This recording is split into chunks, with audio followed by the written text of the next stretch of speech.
Okay, we are going to solve question number 1.5 from book IE Judo. The question says two particles 1 and 2 move with constant velocities v1 and v2 at initial moment. Their radius vectors are equals to r1 vector and r2 vector. How must these four vectors be interrelated for particles to collide? So let's solve this. Suppose we have this Cartesian coordinate system. Suppose this is my particle 1 and this is r1 vector. Let's say this is particle 2, this is r2 vector, this is particle 2.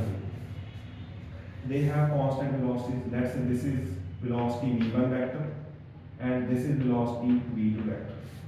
For them to collide, they must reach at same point after time t. Let's say they reach at this point p in time t. So to reach this point at same time, r1 vector plus v1 vector into t. This distance and this is also a distance or displacement. r1 vector, this displacement plus this displacement, then this and this, these they must reach at same place. So r2 vector plus v2 vector into t. This must be equal for them to collide.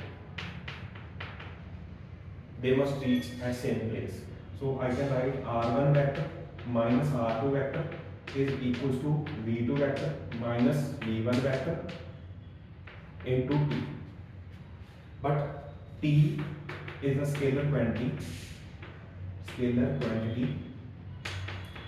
So t should be equals to r1 vector minus r2 vector modulus divided by v2 vector minus v1 vector modulus. So we can put the value of t in this equation. This implies r1 vector minus r2 vector should be equals to v2 vector minus v1 vector into this the value of t, r2 vector minus r1 vector modulus divided by v2 vector minus v1 vector modulus. So that will be equals to, this implies the final answer will be equals to r1 vector minus r2 vector into